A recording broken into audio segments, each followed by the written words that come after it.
All right, let me start by saying really proud of the group for how they responded after a poor third quarter. I thought that um, 32 assists and only 11 turnovers is big time. That's sharing the ball. That's what we want to see. And I think we, from the Phoenix game where we hit a rough patch and it felt like we turned a little selfish. I thought tonight we hit a rough patch, and then we found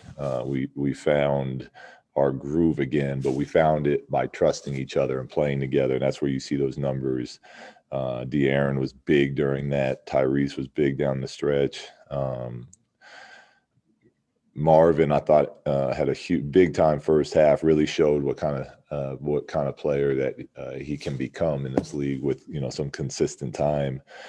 Richaun again made big time plays down the stretch for us. Harrison was great in the first half. So we had a lot of different help from a lot of different people, and it took all of it and to beat a team like Denver. So good win for the group. James. Hey, Luke, nice win. Thanks, James.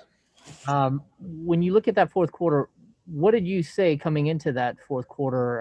And clearly you guys turned up the tempo and tried to run them off the court in the second night of a back-to-back, it looked like. Yeah, well, that was part of the plan going into the game too. And a lot of times when you're trying to push the pace, you might not see the result in the first or second quarter, especially coming against a team that was, they didn't have Murray and they had played last night. But I think that our pace by the fourth quarter started to catch up a little bit.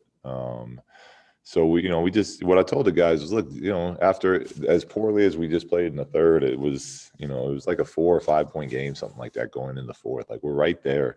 Let's stay aggressive, keep looking to push, and really just keep doing the things that we've done well this season. Let's make sure we stay together. And the guys came out, and again, De'Aaron was a big part of that.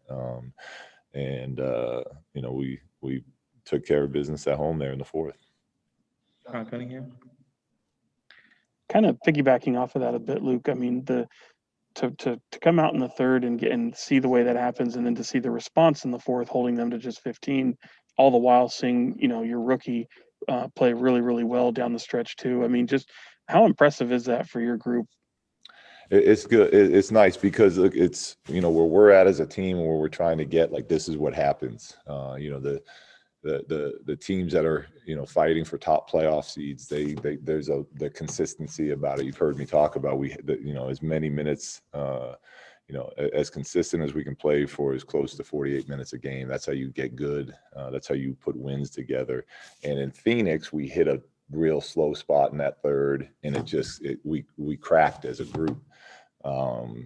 Tonight, it could have been the exact same story, but our group, at least it looked like for today, at least, that we learned from the Phoenix game, and we're able to find our footing again. And that's what it's about. Every team's going to go through rough patches. I mean, you saw Denver did the same thing we did earlier in the game, and being the experienced playoff team they are, they came out and put together a really nice third quarter. And that's the way it goes in our league with the amount of games you play and everything else that goes into it. So that was a nice learning moment for our group tonight. Jason Jones. Hey, Luke, just what does it do in the fourth quarter when you can have Tyrese out there with De'Aaron? You can play him off the ball, and you have two decision makers out there to keep you going. Well, it was great tonight. Tyrese continues to impress. He hit some big shots. He had some big time playmaking for us. He was a plus 20 on the night, and he's one of those players you feel confident when the ball's in his hand, especially when he's getting downhill on some of those things. It was good to see, because him and De'Aaron playing at a high level together really gave us a nice dynamic offense that we could kind of get to with some speed and some, like you said, multiple playmakers. So we're going to continue to develop him and continue to give him those opportunities. And he was a big part of us winning tonight. Marshall Harris. Hey, Luke, you mentioned Tyrese specifically in the fourth quarter. I mean, he had 5 assists. and 8 points and played the entire fourth quarter, as you mentioned. Conversely, Marvin Bagley had a huge first half, wasn't able to get in the scoreboard on the second half. What did you see in the difference between his game first half to second half? Well, Marvin was huge in the first half. Again, I give a lot of love for how he played and the versatilities that he's going to be capable of as he continues to grow. In the third quarter, it wasn't him individually, but it was that group wasn't getting the job done. So we had to go to another group. And when I started the fourth, the plan was I was going to go with Richaun early and then let Marvin finish the game. But as that fourth quarter went, Richaun was, like he's done for, Sacramento people that, watched him last year too. He started making all sorts of winning plays, deflections, block shots, offensive rebounds. And, when a group is rolling like that, sometimes you just got to let them roll through the fatigue. And that's all it was tonight. So I had originally planned on going back to Marvin, but the team was out there playing at a high level. And the only thing that matters is how the group is finishing. So Marvin will understand that. And again, I thought he was big time for us tonight in helping us beat a very good team. All right, George.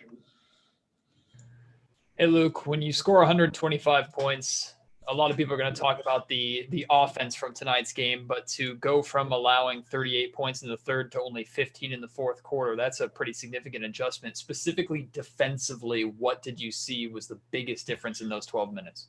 Well, it started by them finally taking Jokic out. I mean, it's almost impossible to stop that team when Jokic is on the floor. And he played that entire third quarter, and it's like, it was a good thing that he couldn't play 48 straight because he was getting what he wanted. He was getting his teammates what they wanted. So it started with him coming off the floor. But I thought that we kind of looked to wear them down a little bit. We got some stops. We forced 20 turnovers and had 37 points off of those turnovers. So, we talk about being disruptive. I think we tracked that we had 7 deflections in the fourth quarter. I think we only had 2 in the first, just, to have something to compare it against. So we just got way more active defensively. But, I'd be lying if I said part of that wasn't our confidence going up with Jokic going out. But yeah, we played a really, really strong fourth quarter. Jason Anderson. Hey, Luke, there was obviously a big difference in the pace and the tempo there in the fourth. Was it the coaching staff or the players urging each other to go faster and really run at them? Yeah, no, it's both. We're all in this together. So, we've, like I said, we've committed to, who we want to be and how we want to play. So, sometimes it's the players, sometimes it's the coaches, but we're all in it together. And that message is being delivered from both sides. A couple more, Tony Harvey.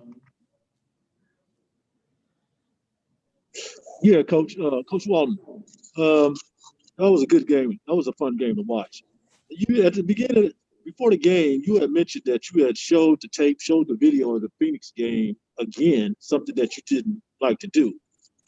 Did that technically have something to do with the third quarter, or is just the whole game overall? Because it seemed like they responded, and I might say, it was some good planning on their staff part, to convey that message. Yeah, I mean that's what we're hoping for, right? It's like I said, even now, tomorrow is going to be a recovery treatment day before we go to Houston, so we're not going to get a practice in again before our next game. So we have to keep learning on the go. So I don't know if it was the film. The film was just more showing some clips where we had open players and we didn't trust, to make the extra pass.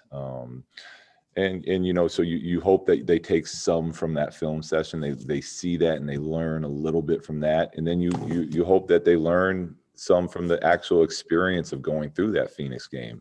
And we're just trying to get a little bit better each and every day. And whether that's through film or through the actual game experience or the random occasional practice we have, it's all about just getting a little bit better each day.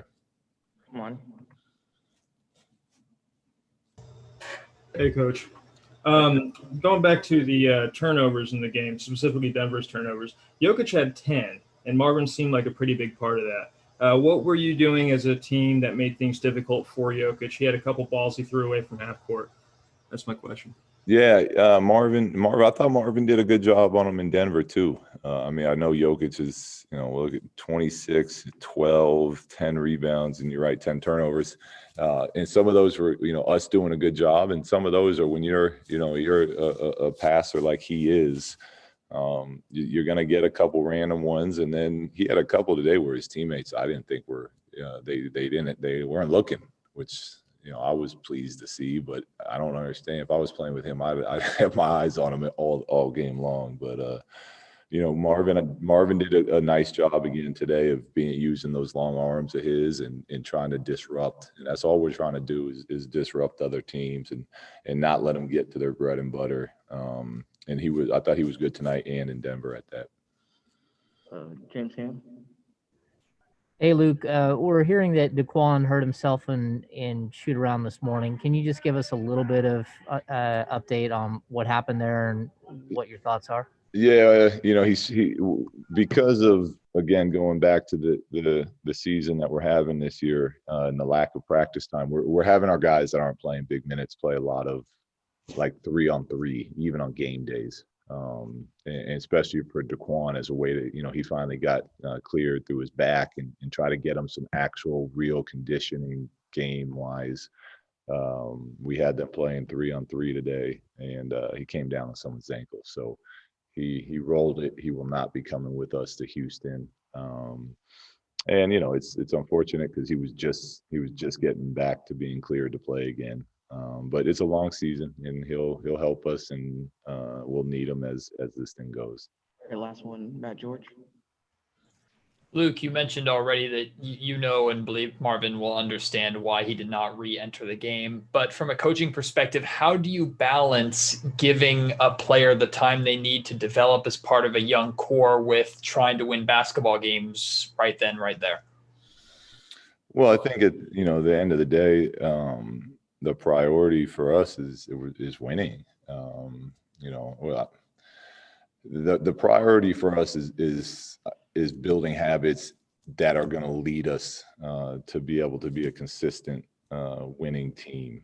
And one of the behaviors you want your guys understanding is, if you're playing well and you're playing hard and you're playing the right way, you're going to finish games. And if Marvin was in that same scenario and I was planning on coming back to Richaun, Marvin would have want to finish that. He would have want to finish that. So it's just the way that it worked out tonight. Like I said, he was in my mind penciled to finish that game tonight as Richaun got tired, and it just didn't work out to happen. But he played 25. That's 25 great minutes, 23 minutes if you want to pick it, but. That's 23 minutes of great experience. Some really good, some as a group not so good, and that's more important. So that's just what we're trying to get done as a team and as a group.